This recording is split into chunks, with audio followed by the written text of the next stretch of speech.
Hi everyone, it's Dr. Salima. I'm back. Thanks for tuning in to my channel. I am a board certified allergist, immunologist, and mommy to four. I know it's been a really long time since I've been here. I don't know what to say. I do this in my spare time for fun, so I've just been busy. Well, thanks for joining me this week. We have a great topic. It is springtime and allergies are here. And today's episode is all about things you can do to control your particular exposure to allergies. Stay tuned.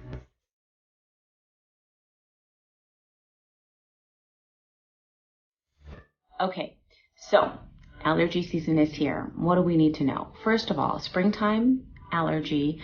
When we say spring seasonal allergies are here, spring allergies refer to tree pollen allergy. Summer, grass pollen, and fall is typically weed pollen allergy season. Okay, so that's your typical seasonal allergy: tree, grass, weed pollen. Now, there are things that you can do to decrease your exposure, which will actually make you have a better quality of life throughout the season. And these are not medicinal. These are just things that I'm going to recommend you give it a try to see if it helps you. Okay, so first things first, I always tell people to follow the pollen count, and you can find it on your local news channels. You can also very easily put in pollen count and your zip code, and you'll get a fabulous 5-day forecast.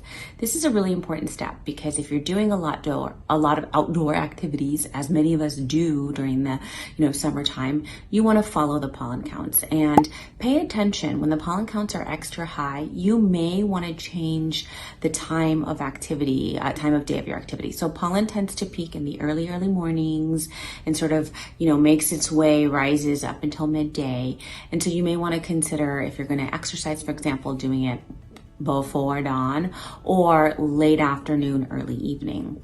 The other big reason to follow the pollen counts is that if the pollen counts are high, you can try wearing a mask. Before the pandemic, we were actually recommending wearing a mask. Now, a lot of people will ask me, what kind of mask? I always say any mask is better than no mask, okay? But of course, if you do a layered cloth mask, you have to make sure if it's cloth, you got to wash it because that thing can get pollen on it too. Surgical masks work really well, and the N95s are probably superior. But again, any mask is better than no mask. Now, the other things you can do is wear sunglasses when you're outside, right? Putting on some shades will prevent the pollen from directly sticking on your eyes. Other things you can do is wear a wide brim hat, okay? Because it prevents the pollen from coating your hair. When you come home from a lot of outdoor activities, make sure you take your shoes off. You should have an indoor pair of shoes and an outdoor pair of shoes.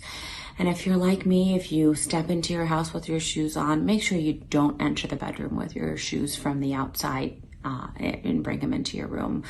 I also recommend try to change your clothes, because imagine if you're out on a hike and you come home, all that pollen that was on you is now, if you plop yourself on your couch or on your bed, you're tracking that all in, okay?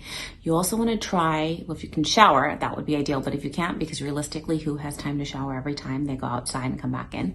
Wash your hands and then focus on washing your face. A lot of the allergy cells sit right here in your nose and in your eyes, okay? So rinsing those things out will actually help dilute out some of the allergens.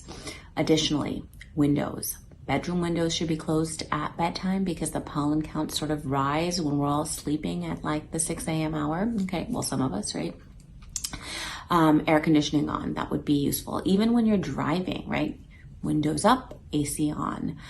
And then finally, I do recommend buying an air purifier. It is great. So this is not a humidifier, an air purifier with a HEPA filter. A little tip for you is when you buy an air purifier, make sure you're paying attention to the square footage it covers, right? Because some people will be like, I got this great, fantastic air purifier, but it's small and only covering a corner of their room, okay? And finally, something that I've recently come across is a lot of my patients seem to like to hang dry their clothes outside, which is great. It doesn't shrink our clothes in the dryer, and it's like this fresh, clean stuff. During pollen allergy season, you kind of want to refrain from doing that, because imagine dry hanging all your clothes. All of that pollen is going to saturate your clothes, okay? So that is it for today's episode. Some tips on things that you can do to decrease your pollen exposure. Now next week, stay tuned. We're going to talk about some medication options that you can use that will help you during your allergy season. That's it.